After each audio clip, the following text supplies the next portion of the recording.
अस्सलामुअलैकुम जोर बाशिन सलामत बाशिन, कैसे हैं आप सब लोग? होप सो सब ठीक होंगे। Welcome back to my YouTube channel. अगर मेरे यूट्यूब चैनल को सब्सक्राइब नहीं किया तो सब्सक्राइब करें, लाइक करें, शेयर करें। तो भाई कल मेरे हस्बैंड ने वापस चले जाना है, लेकिन हम नहीं जाएंगे, हम यही है। इसलिए जितनी भी टूटी फूटी चीज़ें हैं वो सब कुछ प्रिपेयर करके यहाँ से जाएगा, क्योंकि मेरा हस्बैंड जब भी अपनी मम्मा के घर आता है तो जो भी चीज़ें टूट गई हों, ख़राब हो गई हों, तो मेरा हस्बैंड उससे प्रिपेयर करके फिर यहाँ से जाता है। और ये बहुत ज़्यादा अच्छी बात है, क्योंकि वो अपनी मम्मा का बहुत ज़्यादा केयर करता है और मुझे अच्छा लगता है। ये सब करना मुझे लगता है कि एक बेटे का फ़र्ज़ होता है और करना भी चाहिए। तो यहाँ मैंने सारे बर्तन धो लिए, इतने बर्तन जमा हो गए थे कि मत ही पूछें, रात के, दोपहर के और सुबह के नाश्ते के।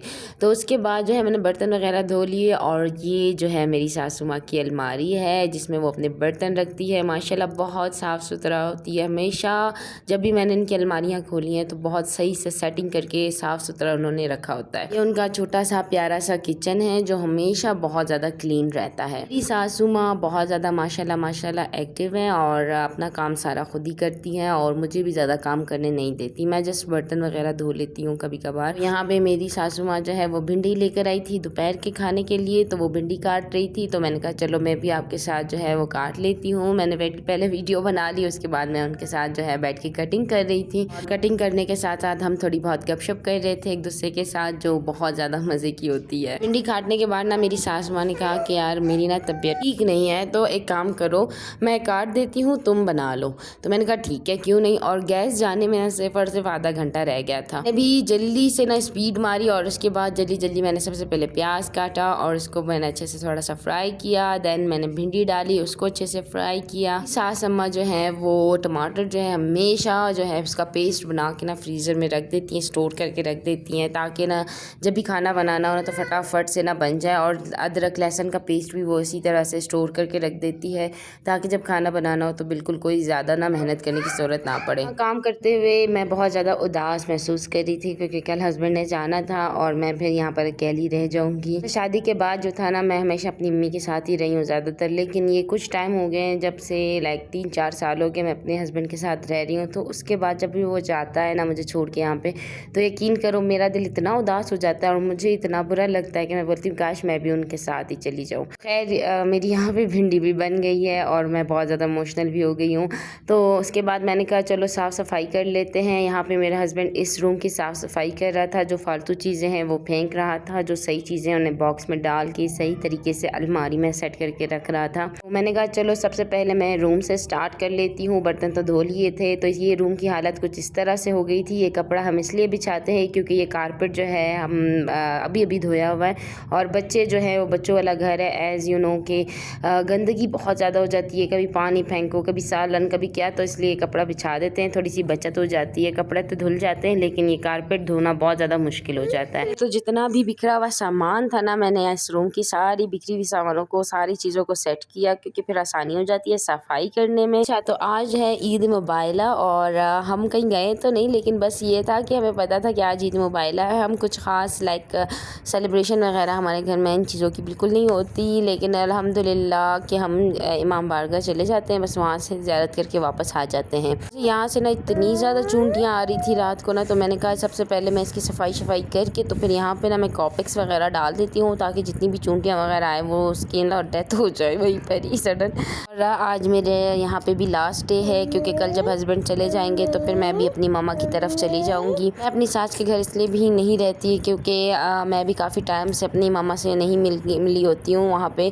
तो यहाँ पे मैं जब आती हूँ तो जब तक हस्बैंड यहाँ होते हैं मैं भी हस्बैंड के साथ रह लेती हूँ, उसके बाद जब हस्बैंड चले जाते हैं तो तब मैं भी जो है अपनी अम्मी के तरफ चली जाती हूँ। हम इतने दिन यहाँ रहें इस रूम में, इस कमरे में, तो मैंने कहा अच्छे से डीप क्लीनिंग करके ही जाऊँ, ताकि मेरी सासू माँ भी खुश हो जाए कि यार मेरी जो बहू है उन्होंने कमरा जो है सेट साट करके वो चली गई है यहाँ से। मेरी जो सास है ना उसको सफाई बहुत ज़्यादा पसंद है यार। अगर गंदगी वगैरह हो ना तो उनके सर में दर्द होना शुरू हो जाता है, उनका मूड बहुत ज़्यादा ख़राब हो जाता है। यहाँ पे मैंने जितनी भी चीज़ें थी सारी क्लीन कर दी, और उसके बाद मैंने अपना बैग खोला, तो मैंने कहा यार चलो आओ देखते मेरे बैग में क्या है। यार शादी के बाद ये चीज़ें निकलती है बैग से, और बच्चों के बाद। शादी से पहले मेरे बैग में मेकअप का सामान सिर्फ हुआ करता था और मेरी कुछ चीज़ें होती थी, और अब देखो लॉलीपॉप, टॉफ़ी, जेली, ये सारी चीज़ें गंद बला निकलता है। तो मेरे बैग में ये क्रीम निकला और मेकअप फिक्सर निकला और बहुत सारी लॉलीपॉप्स निकली। ये सारे मेरे ससुर जी लेकर लेकर आते हैं अपने मतलब मेरे बच्चों के लिए, तो वो मुझे दे देते हैं कि जब भी इनको चाहिए हो तो एक एक करके दिया करो ताकि इनकी तबीयत भी ख़राब ना हो। मैं फिर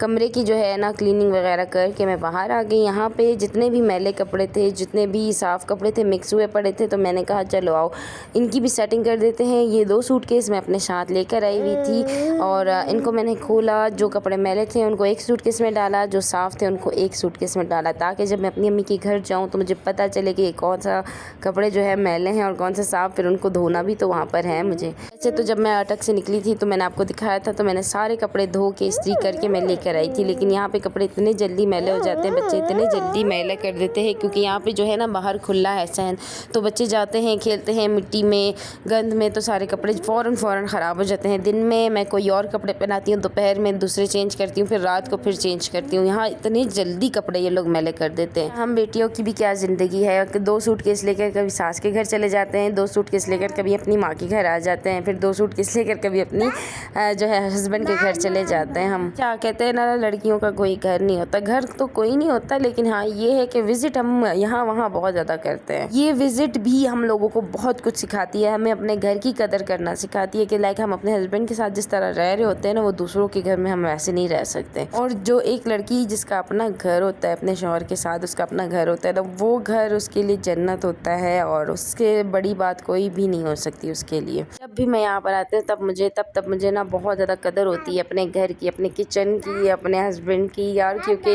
जिस तरह की ज़िंदगी हम वहाँ गुजारते हैं ना, यहाँ पर आकर हम नहीं गुजार सकते।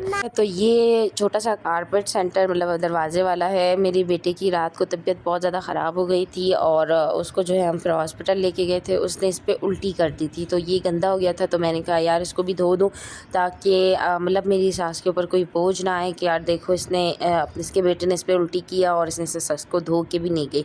मैं ना कोशिश करती हूँ कि मैं अपनी सास के ऊपर कोई काम छोड़ के ना जाऊँ, जो भी मैं मतलब मुझसे गंदा हुआ या मेरे बच्चों से गंदा हुआ तो मैं उसको साफ़ सुथरा करके ही जाऊँ, लेकिन नहीं हो पाता। ज़ाहिर सी बात है, बहुत सारी चीज़ें होती हैं। मेरे अपने भी बच्चे बहुत तंग करते हैं, तो इतना काम मुझसे भी नहीं होता, लेकिन मेरी सास बेचारी बात तो नहीं करती, लेकिन मुझे पता चल जाता है उनके मूड से कि उनका मूड ख़राब हो जाता है। कारपेट को मैंने अच्छे से सर्फ लगा के अच्छे से धोया और उसके बाद इसको पानी से ना अच्छे से वॉश करके तो मैंने इसको बाहर लटका दिया और ये बहुत ज़बरदस्त चमचमाता हुआ ना साफ़ हो गया था, शुक्र अल्हम्दुलिल्लाह। उसके बाद मैं गई रूम में और इस वैक्यूम जो है मैंने उठाया, क्योंकि इतने बड़े रूम पे मैं ना ब्रश नहीं मार सकती, मुझे ना मिट्टी से बहुत एलर्जी है। जब भी मैं झाड़ू वगैरह करती हूँ ना, तो सारे नाक वगैरह में चली जाती है, दाने हो जाते हैं फेस पे और छींकें आने लगती हैं। तो ये मैंने वैक्यूम भी कर दिया और पाउडर वगैरह भी साइडों पे डाल दिया, कपड़ा भी बिछा दिया और ये कमरा माशाल्लाह से बड़ा साफ़ सुथरा हो गया था। और उसके बाद किचन की भी मैंने थोड़ी बहुत सफाई कर ली थी और उसके बाद मैं बाहर आई और ये पूरे सहन की मैंने ना बड़े वाले झाड़ू से झाड़ू किया ताकि इसको भी मैं साफ़ सुथरा करके जाऊँ। सारी साफ़ सफाई की, सहन को भी मैंने झाड़ू मारा, क्योंकि पत्ते वगैरह और मिट्टी बहुत ज़्यादा यहाँ पे कोयटा में होती है। तो फिर उसके बाद जो है मैंने कहा चलो, शाम की चाय रेडी कर दी थी मेरी सासू माँ ने, देन हम चले गए समोसा लेने के लिए। शाम की चाय हो और उसके साथ कुछ खाने के लिए ना हो, मुझे तो बिल्कुल भी पसंद नहीं है यार। मैं तो यहाँ पे और मलियाबाद में इतना साफ़ सुथरे रोड, इतने साफ़ सुथरा माहौल और इतना ज़बरदस्त किस्म का माहौल होता है ना यहाँ पे, कसम से रहने का ही दिल करता है। पाक से दुआ है कि हमें यहाँ पे एक घर मिले तो हम भी यहाँ पे रहना शुरू कर दें, लेकिन हमारा अपना घर नहीं है, किराए का घर है। तो ये मैं रोड पे चलते चलते आपको दिखा रही हूँ। यहाँ पे बंदा आराम से वीडियो बना सकता है, किसी स्नैचिंग वगैरह की जो है ना ज़रूरत नहीं पड़ती। और यहाँ पे ना रोड पे ना यार नाली बंद हुआ था और मेरा जो बेटा है ना उस पर बहुत ज़ोर से गिर गया था और सारे कपड़े उसके काले हो गए थे,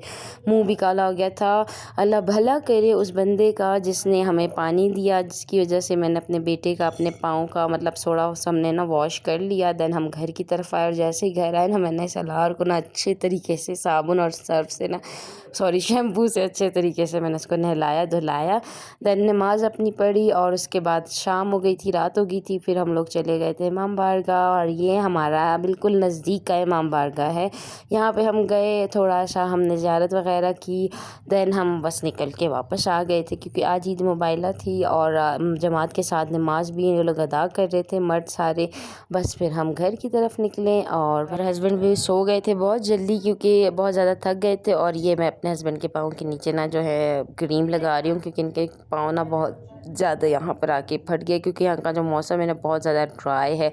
और मैं जब भी रात को सोती हूँ तो अपने हस्बैंड के पाँव पे लाजमी ना क्रीम वगैरह लगाती हूँ, क्योंकि उनके ना बेचारे के पाँव में ना फिर दर्द होने लगता है, पेन होने लगता है, तो मैं क्रीम लगाती हूँ तो सुबह उठ के वो जो है धो लेते हैं। तो खैर आज का व्लॉग यहीं तक था, फिर इंशाल्लाह नेक्स्ट व्लॉग में मिलेंगे। फ़िलहाल के लिए इजाज़त दीजिए, अल्लाह हाफिज़, गुड नाइट।